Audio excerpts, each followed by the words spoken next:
¿Qué tal? Bienvenidos. Esto es Sala de Prensa de Caracol Ahora. Recientemente, los Centros para el Control de Enfermedades de Estados Unidos revelaron un dato muy preocupante y tiene que ver con la relación, el uso de redes sociales con las niñas y adolescentes, lo que nuevamente coloca en el mapa este preocupante panorama no solo para padres y expertos, sino para la comunidad en general. Y este es nuestro tema en Sala de Prensa. Por eso hemos invitado a dos personas, a dos personajes de la casa. Por un lado tenemos a Álvaro Franco, él es psiquiatra. Doctor Franco, bienvenido a Sala de Prensa. Muy buenas noches para ti y para todos los que nos están viendo. Gracias por acompañarnos. Y también está con nosotros Víctor Solano, él es experto en redes. Víctor, bienvenido. Julián, y al doctor Franco y a todos los televidentes, muy buenas noches. Bueno, buenas noches, Víctor. Doctor Franco, inicio con usted porque estamos con la revista Time, que fue quien publicó pues este informe de los Centros de Enfermedades de Estados Unidos, y mire que hablan de la depresión adolescente por el uso de redes sociales, pero especialmente que se duplicó luego de la pandemia. Ellos dicen que ya venía en aumento luego del 2012, pero que se afianzó antes de la pandemia en el año 2019 y claramente con el COVID-19 pues agarró más fuerza. ¿Cómo entender entonces la posible relación entre el uso de redes sociales con el aumento quizás en la depresión y también con ideas suicidas? Bueno, mil gracias porque este tema es supremamente importante para que todo el mundo le dé la relevancia que tienen las redes sociales. Las redes sociales juegan un papel predominante en los niños porque es la forma en que interactúan. Durante la pandemia, ellos aprendieron a relacionarse a través de redes sociales. Entonces, las redes sociales, como todo en la vida, tiene aspectos positivos que les permite estar en contacto con los demás o les permitió en la época de confinamiento, pero también tiene aspectos negativos. Aspectos negativos que se van a ver representados en muchos temas que se ven en las relaciones generales, que es el matoneo, el sexting, o que los sacan de la línea, los bloquean, etcétera, pero especialmente el dedito hacia abajo. O sea, le llueven críticas y eso va a afectar severamente la autoestima del niño. Y el niño no ha desarrollado suficientes habilidades sociales porque durante la pandemia no tuvo la oportunidad de estar con otras personas. Entonces el mundo de él se limita más, es a un mundo en red y por eso lo afecta de una manera muchísimo mayor que a otras personas. Sí, señor, claramente. Este tema del uso de redes también, Víctor, pone sobre la mesa algo que ya hemos hablado con usted en ocasiones anteriores y tiene que ver con el control en redes sociales. Mire, el informe que revela pues, el Centro para Enfermedades de Estados Unidos da como unas sugerencias y entre esas está precisamente, por un lado, el control parental, si es útil, y por el otro, pues el control en las redes a partir de los 16 años.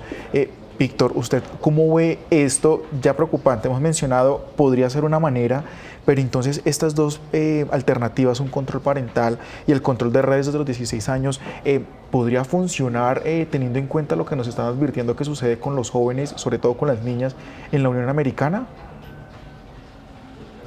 Pues Julián, Bueno, yo lo que le diría allí es que en efecto el control parental es un instrumento muy importante que la tecnología pone a disposición de los padres de familia.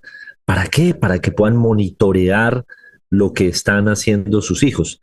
Pero no podemos pensar que esto es suficiente.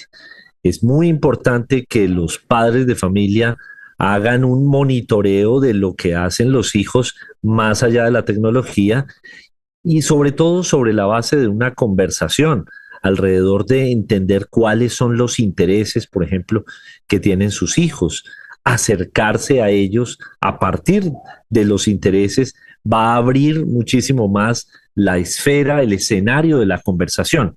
Y en esa medida de lo que se trata, creo yo aquí, es de generar lazos de confianza para que precisamente los niños, los menores de edad, de 16 y edades alrededor, pues puedan claramente, abriendo una ventana, poder comunicarle a sus padres de familia o a sus cuidadores en general aquello que sienten como una amenaza, cuáles son esas situaciones que le generan angustias, ansiedades, tensiones, así como esos episodios y esos experiencias en Internet que le son satisfactorias. Y esto va a generar una mejor relación, una mejor aproximación a Internet.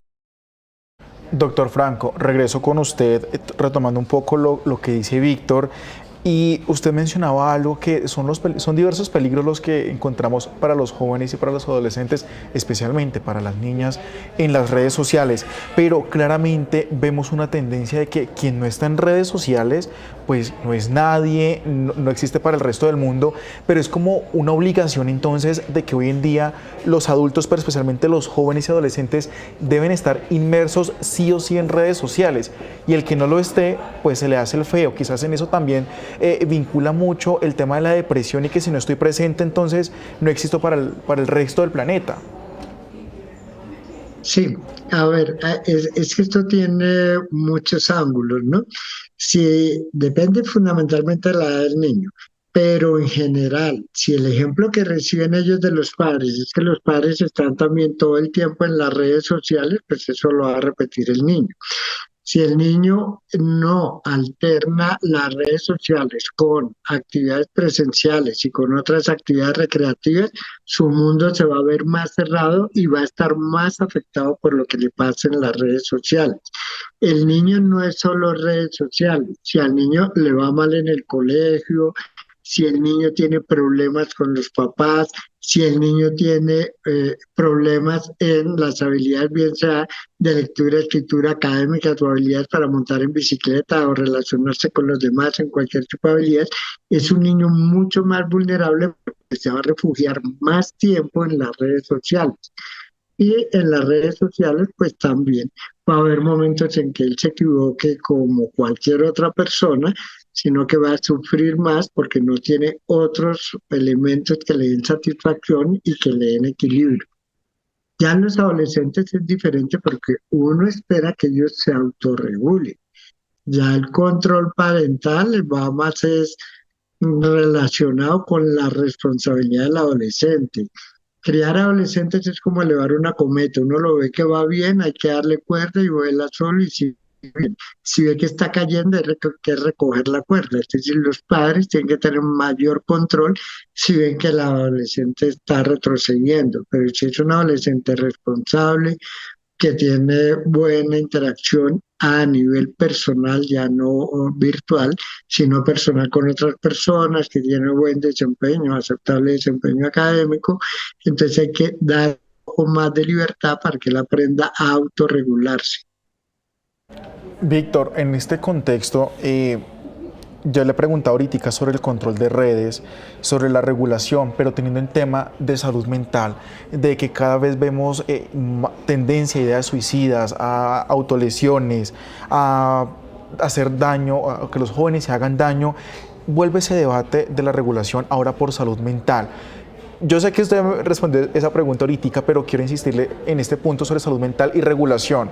Para usted, ¿cree que es necesario si la persona o el joven tiene quizás algún diagnóstico o algún antecedente relacionado con este tema, ahí se debería regular en ese caso preciso? Sí, Julián, yo normalmente he sido muy escéptico sobre el tema de la regulación. Sobre todo porque normalmente los regímenes lo entienden como una posibilidad de generar censuras, en la medida en que no se traza una línea clara de qué es amenaza versus qué es una opinión distinta, contraria. Normalmente allí la palabra regulación, no, y no solo yo, hay un principio que se llama la neutralidad de la red, en la cual la mayoría de expertos propende porque no haya una regulación desde los estados, sino una autorregulación. Ahora bien, desde la perspectiva de la salud mental, pienso que puede pensarse en políticas públicas alrededor de cuál es la forma en que puede haber una mejor relación entre las redes y ahora pensado los usuarios como pacientes. Pero es un tema de políticas públicas más que de una legislación adicional. Sí, señor. Doctor Franco, miren, acá en este informe que les estamos mencionando, que está en la edición virtual de la revista Time, dice que el tema de salud mental en los adolescentes se venía hablando desde el año 2012. Incluso cuando los psiquiatras y los expertos en salud hicieron ese llamado, les dijeron, no entren en pánico, es simplemente un mito. Pero ya lo decíamos, con el pasar del tiempo, con el pasar de los años, pues se comenzó a entender esa relación entre las redes sociales, no estar vinculados en ellas, y la salud mental. ¿Por qué cree que en ese momento, doctor Franco, no se le prestó atención a ese llamado que hacían los expertos? Porque se consideró como un mito. Y no solo en Estados Unidos. Podemos también colocar de ejemplo en Colombia que el tema de salud mental era prácticamente vetado, no existía, y si uno hablaba de ese término, lo tildaban de loco. Bueno, acá hay muchos factores que de pronto no los conocemos pues, en el tema de políticas públicas, porque hay intereses comerciales e intereses económicos de las compañías que soportan las redes sociales, tanto pues de las empresas de telefonía celular como de las mismas redes. Entonces esas presiones también influyen de determinada manera en los gobiernos para que no se profundice en poner determinados límites en el uso. Pero ahora sí se da cuenta que a través que van pasando los años va empeorando la situación de salud mental. Entonces, primero la salud mental, y es primero permitir un adecuado desarrollo de los niños que los rendimientos económicos que pueda dar cualquier compañía. Eso es un aspecto. Desde otro aspecto, para muchos papás, el niño por lo menos está protegido porque está en la casa jugando en las redes sociales y no en la calle donde lo pueden matar, secuestrar, accidentarse, etcétera, etcétera, porque las circunstancias han cambiado y hay diferentes sitios en que son muy peligrosos, otros que son menos peligrosos, que esto le puede traer tranquilidad al papá que esté con las redes sociales. Pero el niño está cayendo eso en la trampa de ser aceptado, de ser reconocido en la red o de ser rechazado, lo cual lo afectar severamente en su desarrollo emocional porque no tiene otras áreas de desempeño que lo compensen. Antiguamente, pues tenía dificultades sociales, pero era muy bueno en algún deporte o cantando, lo que sea, y sobresalía de otra manera. Ahora el mundo se ha enfrascado a las redes sociales, el mundo del adolescente y del niño. Y en ese mundo inmerso, acá dicen que las redes sociales son considerablemente menos gratificantes. Digamos que ya no interesa como el ver amigo en una persona, sino que simplemente chatear o ver las fotos y demás, y que dice que eso incluye o lleva a problemas de imagen corporal, a ciberacoso y demás. Y hablando de un término, Víctor, muy importante, que es el algoritmo, que entre, por ejemplo, el joven, el adolescente esté revisando contenido, por ejemplo, hablemos del tema de imagen corporal, que creo que no solamente a los jóvenes los impacta, a los adolescentes, sino el mundo en general, y que cuando uno comienza a ver ese tema del fitness, del CrossFit, de que las personas deben cumplir ciertos estándares, sobre todo en los jóvenes y las niñas que sienten tanta presión, pues el algoritmo le sigue revelando más información, le sigue botando más sobre ese tema. Eso también influye en cuanto a mostrar más contenido dañino y demás ahí. ¿Cómo entonces uno haría para que el algoritmo cambie y de cierta manera no impacte en los contenidos que se ven? Bueno, Julián, pues ese es un tema súper interesante y complejo, porque en efecto el algoritmo de todas las redes sociales lo que hace es estudiar el consumo de cada usuario para ofrecerle más contenidos de eso mismo al usuario. Por ende, si yo consumo más contenidos relacionados con equitación, pues de eso es que me va a seguir saliendo más contenidos de distintos creadores de contenido. Entonces, no está en nuestro alcance cambiar el algoritmo. Está es cambiar nuestros hábitos de consumo.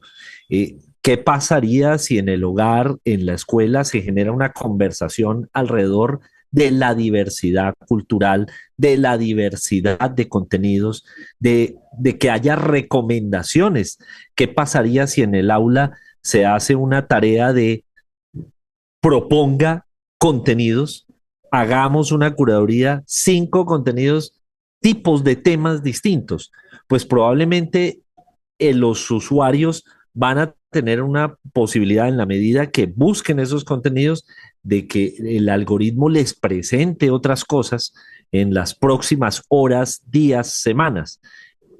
¿Qué pasa si llega a encontrarse con contenidos que son distintos, que no tienen que ver con matoneo, que no tienen que ver o con imagen corporal, con esa idea, con esa romantización del fitness que llega a unos extremos en que pues se ponen unos estándares a veces muy lejanos de lo que somos todos nosotros?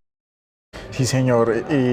Ese tema es muy interesante, ¿no? Cómo cambiar esos patrones de búsqueda, esa información que tenemos que debe partir desde la casa y desde los centros de apoyo y escuelas y demás. Pero, doctor Franco, paso a usted. ¿Por qué el tema de imagen corporal y ciberacoso es más relevante entre las niñas? Acá lo que dice la revista también es decir, si los adolescentes sienten esa presión, se sienten un poco más cómodos hablando de ello, pero igual está el tema de la autolesión, de los intentos de suicidio e insisten mejor en la imagen corporal y ciberacoso que más lo reciben las niñas. ¿Por qué especialmente ellas? Sí, porque pues, eso es de lo que vende. Es decir, la publicidad que se ve, pues los modelos son delgadas, etcétera. Es objeto de matoneo desde hace mucho tiempo. Los niños obesos los molestan mucho más. A los niños obesos, a los niños que tienen gafas, etcétera. Entonces sienten menos posibilidad de que puedan atraer a otras personas. A ver, les explico cómo es la situación. A un niño hasta los 10 o 12 años lo quiere todo el mundo, entre comillas, gratis. Los tíos, los primos, los papás, todo el mundo le brinda amor, atención, son el centro. A partir de esa edad, ellos tienen que buscar que los quieran. Entonces hacen hasta lo imposible por ser aceptados. Dentro de esto vienen mucho las conductas imitativas. Es que para pertenecer a nuestro grupo hay que cortarse en el antebrazo superficialmente, o hay que pesar menos de tantos kilos, o hay que pintarse el color de tal manera. Incluso eso siempre ha existido pues o las modas van cambiando con otros rituales de inicio a la adolescencia.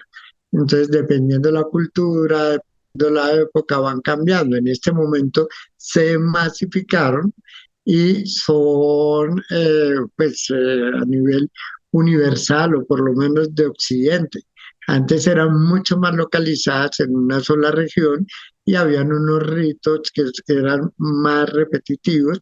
Ahora sí puede surgir cualquiera que se ponga de moda y pues los demás o los adolescentes tienden a hacerlo como un reto para ser aceptados. Sí, señor. Y en medio de esos retos, Víctor, quizás una pregunta que ronda muchísimo en redes sociales es que las mismas redes nos llevan quizás a alejarnos un poco de los encuentros físicos y siempre estar interactuando en redes sociales o hablando y demás.